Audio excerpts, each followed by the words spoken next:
그저 예수님 곁에 머물라라는 제목으로 말씀 전하겠습니다. 오늘은 성령 강림주일입니다. 성령 강림주일은 사도들을 중심으로 한 120명의 제자들이 오순절날 마가의 다락방에 모여서 기도하던 중에 예수님께서 이미 약속하셨던 성령님이 오신 그 날을 기념하는 날이죠. 부활절 후 50일째가 되는 날이기도 하고 최초의 이 신약교회가 탄생한 날이기도 합니다. 우리가 이 날을 기억하고 또 기념하면서 우리와 함께 하시는 하나님의 영이신 성령님의 그 중요성을 재인식해야 합니다. 자, 그런데 오순절 성령 강림 사건 속에 있었던 성령님의 이 강력한 그 모습 때문에 성령 충만은 이렇게 불같아야 한다, 이렇게 뜨거워야 한다 라는 오해가 많이 있어 왔습니다. 그러나 오순절 사건은 일회적인 사건이에요. 일종의 쇼케이스라고 할 수 있습니다. 유아적인 그 첫 번째 교회에 주시는 하나님의 시청각 교육이었다고 생각하시면 될 것입니다. 자, 그렇다면 오늘날은 어떻습니까? 오늘날은 성령님께서 주로 말씀을 통해서 우리 안에 역사하십니다. 초대교회 때와는 달리 성경 66권이 완성이 되었기 때문이죠. 특히 공적인 권위를 주신 목회자를 통해서 이 설교 가운데 깨닫게 하심으로 일하십니다. 이것이 이 시대의 성도들에게 있어서 가장 중요하고 또 대표되는 성령님의 일하시는 방식이라고 할 수 있습니다. 말씀의 깨달음과 삶의 적용이죠. 그렇기 때문에 우리가 주일 예배를 통해서 말씀을 배우고 또 배워서 성령님께서 일하시는 그 자리에 우리가 부지런히 붙어 있어야 합니다. 주일 성수와 그 필요성과 맞물리는 대목이기도 합니다. 오늘 우리 삶에 있어서 염려와 불안이라는 단어는 늘 가까이 붙어 있습니다. 모든 인생들의 공통적인 고민이죠. 게다가 우리 성도들은 생활의 문제에서 오는 염려뿐만 아니라 신앙적인 부분에서도 자신에 대한 실망감, 또 좌절감의 문제까지도 안고 있습니다. 이 염려와 불안의 문제는 단순한 것이 아니어서 많은 사람들의 정신, 육체의 건강, 심지어는 생명까지도 빼앗고 있습니다. 이렇게 모든 사람이 예외 없이 염려와 불안의 문제를 안고 살아가는데 성도로서 또 성령님께서 우리 안에 오셨는데 이 엄청난 문제 앞에서 예수님은 뭐라고 말씀하실까요? 자, 이 시간은 두 가지의 상황에서 한번 생각을 해보려고 합니다. 염려와 불안에 대한 상황, 그 첫 번째는요, 삶에서 만나는 이해되지 않는 고난의 영역입니다. 우리 삶에는 두세 가지의 고난이 한꺼번에 닥칠 수 있습니다. 예를 들어서 병에 걸렸는데 직장을 옮겨야 한다거나 또 관계에 문제가 생겼는데 취직에 실패할 수도 있습니다. 재정 문제로 힘이 드는데 자식과 또 배우자가 속을 썩일 수도 있죠. 파도 뒤에 또 다른 파도가 몰려오고 강풍과 비가 동반되어서 나타날 수 있습니다. 창세기 4장에는 가인이 동생 아벨을 죽인 인류 최초의 살인사건이 기록되어 있습니다. 이 아벨이라는 이름의 뜻은 덧없음, 허무, 부조리, 이런 뜻입니다.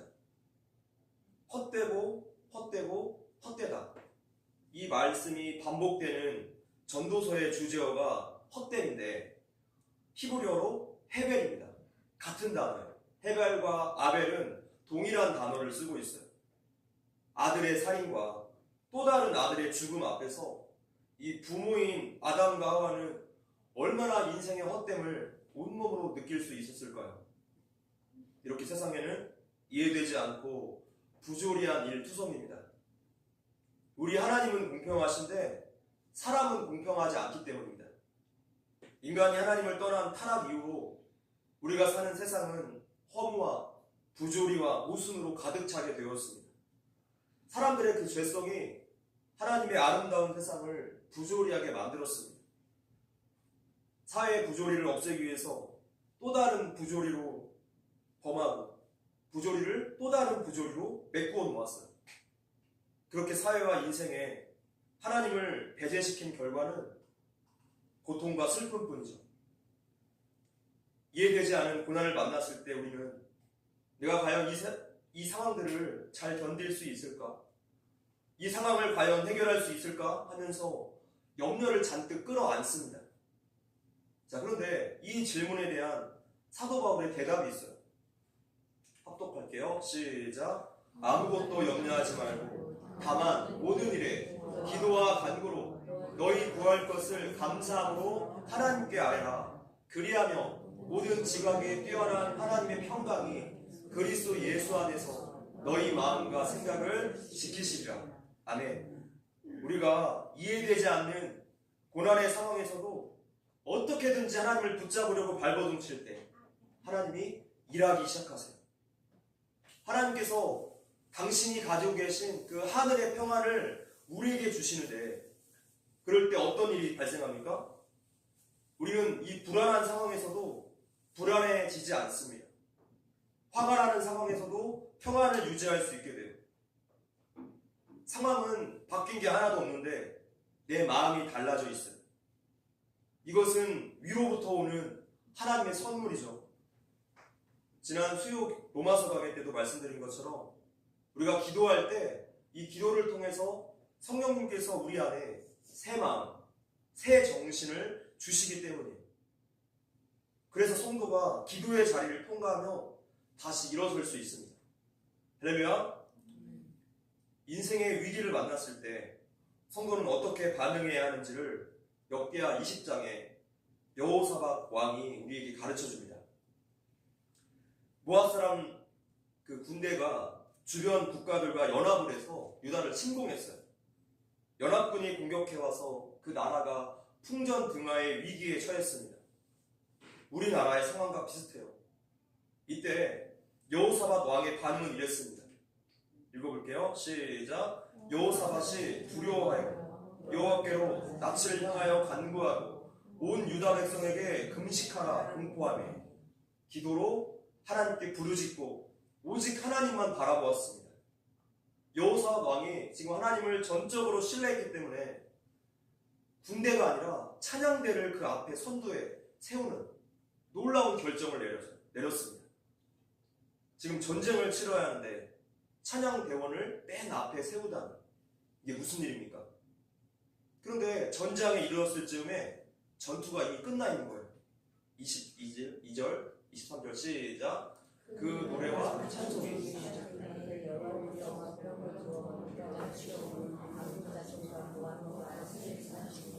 시기하시고 그들이 패하였으니 곧 암몬과 모압 자손이 일어나 세일산 주민들을 쳐서 진멸하고 세일 주민들을 멸한 후에는 그들이 서로 쳐 죽였더라. 적들이 혼란을 일으켜서 자기들끼리 막 싸우는 거예요. 그래서 유다 백성들이 칼을 들 필요가 없었습니다. 모든 전쟁은 하나님께 속한 것이죠. 우리나라에도 이와 굉장히 비슷한 일이 역사 속에 있었습니다. 1950년 6월 25일 전쟁 때 북한과 중국 연합군이 남침을 해서 계속 밀고 내려왔습니다. 지도를 보시면요. 지금 낙동강까지 다 점령했고 낙동강 이남만 겨우 요만큼만 남았어요. 군인들이 낙동강 최후 방어선을 구축했고 지금 부산에 있는 초량교회 목회자들 또 장로들 성도들이 다 같이 모여서 장작 2주간 밤낮으로 구국기도회를 열었습니다. 얼마나 무섭고 두려웠겠습니까? 상황은요 완전 절망 그 자체예요. 그렇게 밤낮으로 회개기도가 이루어졌는데 기도회가 있은 지 3일째 어떤 일이 있었는지 아십니까?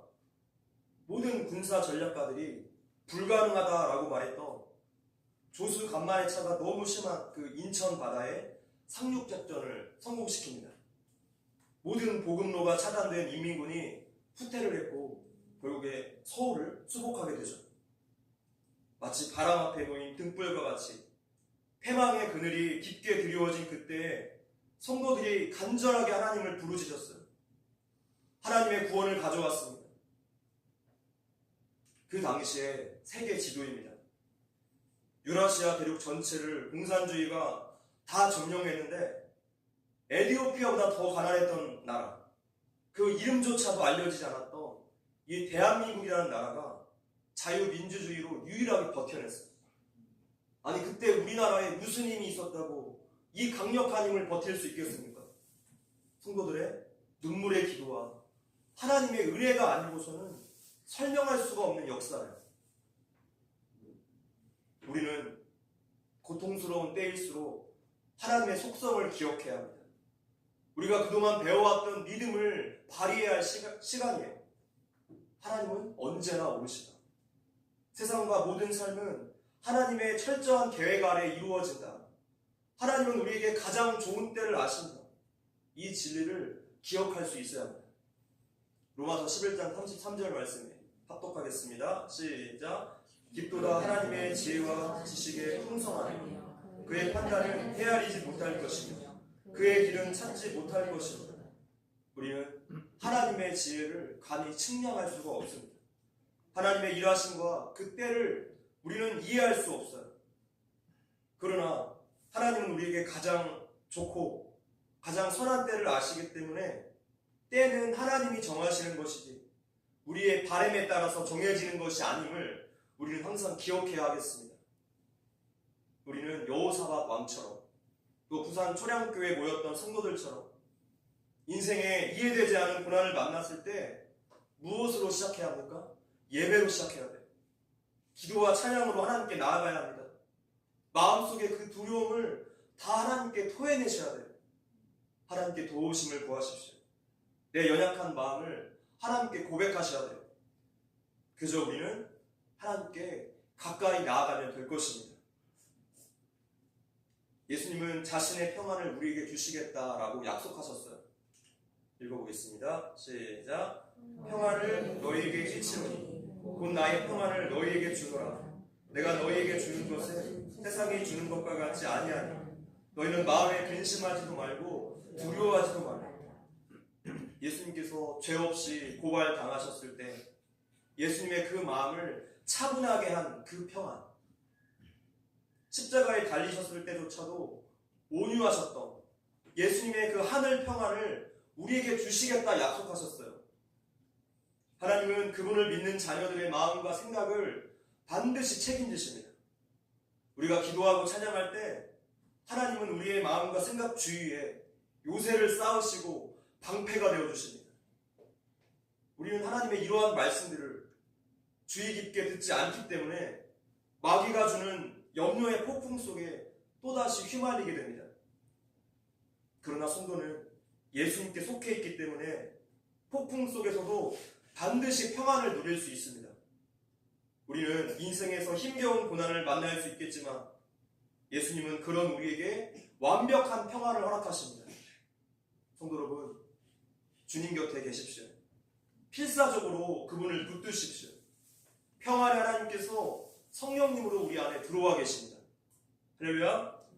로마서 8장 28절 말씀에 읽어보겠습니다. 시작. 우리가 알거니와 곧 그의 뜻대로 부르심을 입은 자들에게는 모든 것이 협력하여 선을 이루느니라. 아멘. 자, 이 말씀은 도대체 어디 영역까지 해당될까요? 모든 것이라는 말에 우리의 경제 문제, 시험, 갈등, 건강, 진로, 이 나라의 상황도 포함이 될까요? 요한 사도는 그렇다고 대답할 것입니다. 요한은 이것을 증명하기 위해서 우리에게 예수님께서 십자가에 달리시던 그 금요일의 이야기를 해줄 것입니다. 요한의 인생에서 예수님의 죽음보다 더 큰 비극은 없었을 것입니다. 요한은 자신의 직업마저도 다 내팽개치고 이 나사렛 출신 목수에게 자신의 온 인생을 걸었습니다. 그에게 있어서 예수님은 한마디로 전부였죠. 예수님의 예루살렘 입성 당시 때만 해도 요한의 기분은 한껏 고양되었을 것입니다. 조금만 있으면 예수님 옆에서 한자리 하겠는데? 어쩌면 이러한 세상적인 욕망도 어느 정도 있었을지 몰라요. 그런데 하루도 지나지 않아서 상황이 급박하게 반전될 줄을 예수님 외에 누가 알았겠습니까? 종려주일에 그분을 왕이다 외치던 그 사람들이 일주일도 채 되지 않아서 이제는 그분을 죽이라고 외치고 있어요. 예수님의 십자가 죽음은 요한에게 있어서 절망적이고 완전히 세상이 다 무너지는 일이었죠. 예수님의 죽으심과 함께 요한의 앞날도 다 사라지는 것 같았습니다. 그런데 이때까지만 해도 금요일의 이 비극이 일요일의 승리로 바뀌게 될 줄을 누가 알았겠습니까? 그래서 이러한 절망스러운 마음과 상황 가운데 요한이 한 일은 딱 한 가지였어요. 예수님께서 죽으시고 또 일요일이 되었을 때도 요한이 바로 그 자리에 있었다는 거예요. 요한은 예수님의 무덤가에서 떠나지 않았습니다. 그가 요한복음에서 고백한 대로 예수님의 부활을 기다리느라고 거기에 머문 것은 절대로 아닙니다. 요한은 왜 거기에 머물러 있었을까요? 그의 속마음을 정확히 알 수는 없습니다. 무덤가에서 어쩌면 예수님께서 맡기신 그분의 어머니 마리아를 보살피고 있었는지도 모르고 달리 갈 데가 없어서 너무나 절망적이어서 그랬을 수도 있죠. 상심이 커서 그랬을 수도 있습니다. 이유가 어찌됐든 그저 요한은 예수님 곁에 머물러 있었다는 거예요. 다락방에서도 예수님 곁에 있었고 겟세마네 동산에서도 예수님 곁에 있었어요. 예수님이 십자가에서 달리실 때에도 그분 발 밑에 있었죠. 장례를 치른 후에도 그 곁에 있었습니다. 성도 여러분, 여러분들은 어려운 일을 만났을 때, 절망스러운 상황들을 만났을 때 어떻게 반응하십니까? 어제의 비극과 내일의 승리 사이에 있을 때 우리는 어떻게 지냅니까? 좌절해서 하나님 원망하고 반항하듯이 그렇게 멀리 떠나십니까? 아니면 요한처럼 그분 곁에 그대로 남아 계십니까? 지금 요한은 그대로 남아있기를 선택했다는 거예요. 에스겔서 16장 6절 말씀에 너는 피투성이라도 살아있으라 라고 말씀하시는데 요한의 상황과 겹쳐 보여요. 지금 이 사실이 우리에게 너무나 중요합니다. 곁에 머무는 것. 피투성이라도 살아있는 것. 그렇게 토요일에 그곳을 지켰기 때문에 일요일에도 그곳에 있다가 예수 부활의 기적을 맛본 거예요. 요한복음 20장 5절입니다. 자, 시작. 구부려 세마포 놓인 것을 보았으나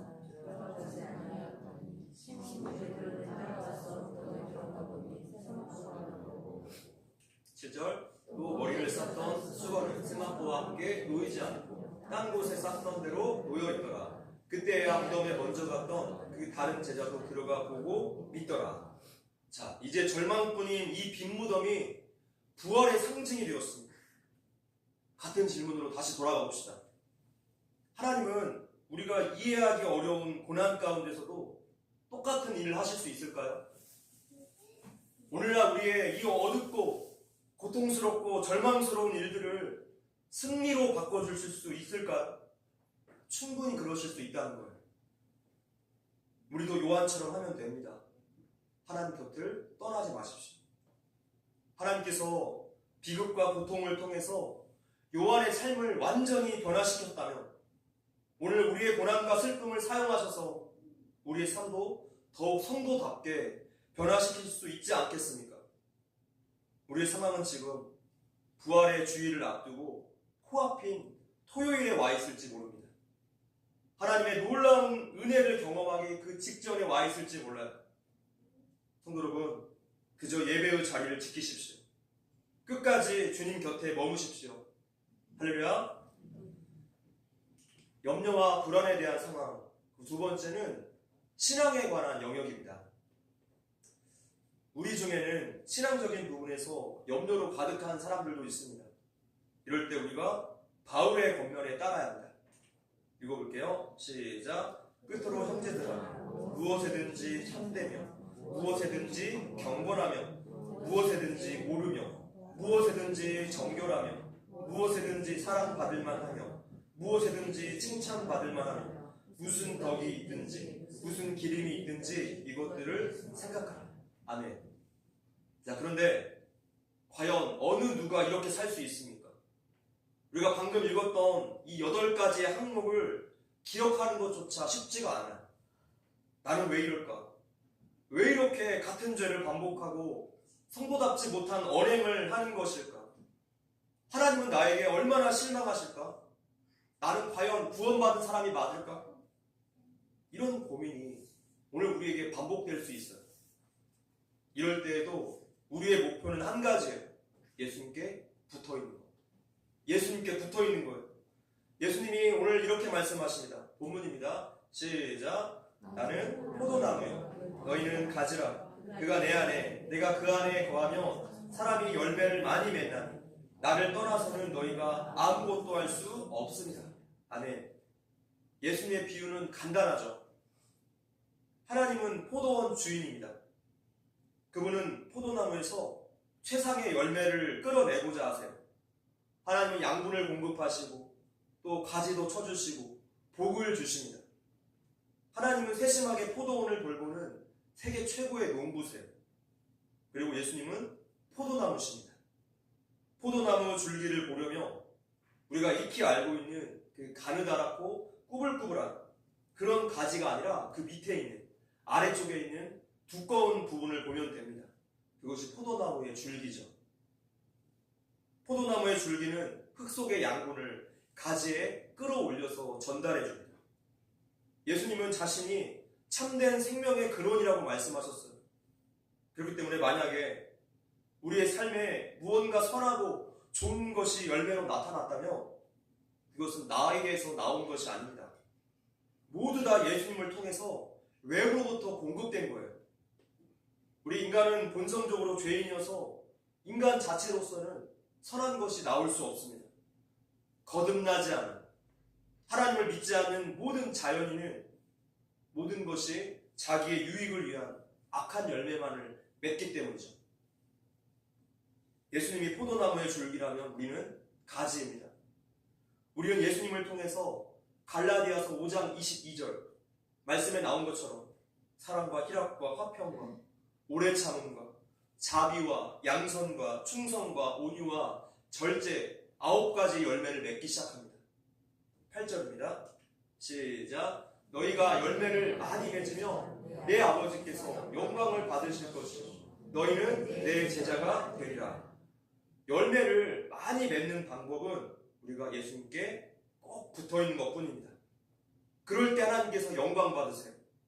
길을 가던 사람들이 그 주렁주렁한 아주 튼실한 포도 열매를 보고 놀래서 과연 이 포도원의 주인이 누구인가 묻게 될 것이고 그때 하나님께서 영광을 받으신다는 거예요. 성도가 삶에서 성령의 열매를 맺는 것은 너무나 중요한 일이죠. 그것은 곧 하나님께 영광이 되기 때문이에요. 자, 그렇다면 우리는 어떻게 해야지 이 성령의 9가지 열매를 맺을 수 있을까요? 우리의 목표는 열매를 맺는 것이 아닙니다. 그저 예수님께 붙어있는 거예요. 어떤 종교적인 행위를 열심히 하는 게 아니라 우리의 삶의 방식, 우리의 가치관, 우리의 정체성에 관한 이야기예요. 어떤 사람이 병에 걸려서 그 치료를 위해서 기도를 시작합니다. 사람들은 하나님의 치료하심에 대해서 잘못 생각하고 있는 것이 있어요. 기도하면 고쳐진다. 맞습니까? 틀립니까? 기도하면 고쳐진다. 맞습니까? 틀립니까? 사실 기도가 고치는 게 아니라 하나님이 고치시는 거죠.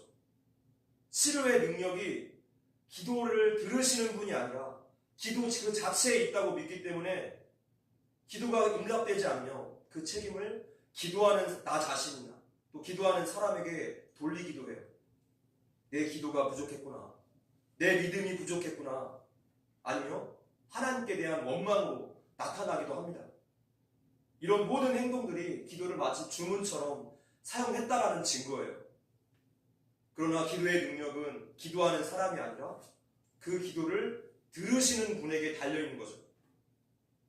우리 예수님 또한 세상의 고통에서 자신을 구원해달라고 하나님께 기도했어요.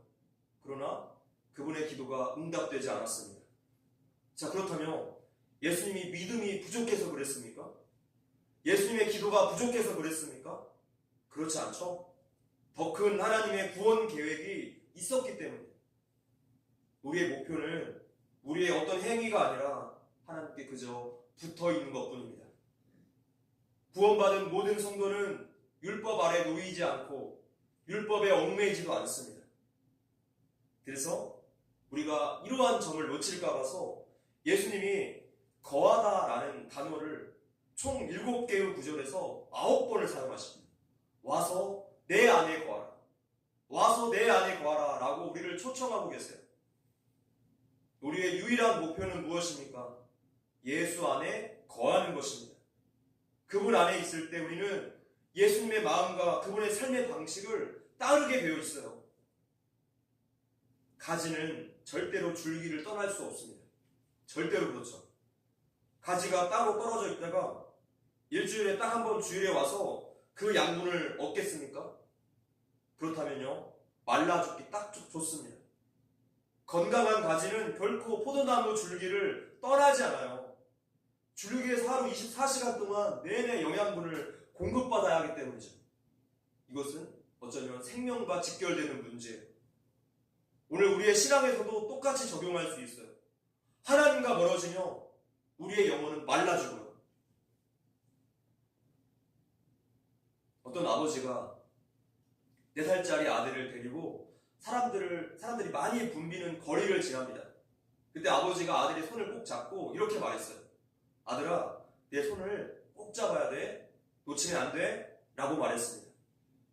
아버지는 어린 아들에게 네가 좀 지도를 외워. 네가 길을 좀 안내해. 이런 말을 절대 하지 않습니다. 좋은 아버지는 아들에게 내 손 꼭 잡고 있어. 이것만 요구할 뿐이에요. 오늘 하나님도 우리에게 그렇게 요구하십니다. 해야 할 일들로 스스로에게 종교의 짐을 지우지 마십시오. 우리의 목표는 무엇입니까? 절대로 우리의 손을 놓지 않으실 하나님 손을 꼭 붙잡고 있는 거예요. 할렐루야. 켄트 브랜들리는 에볼라 바이러스와 싸우는 의료 선교사였습니다. 에볼라는 수천 명의 사람들을 죽음으로 몰아넣었습니다.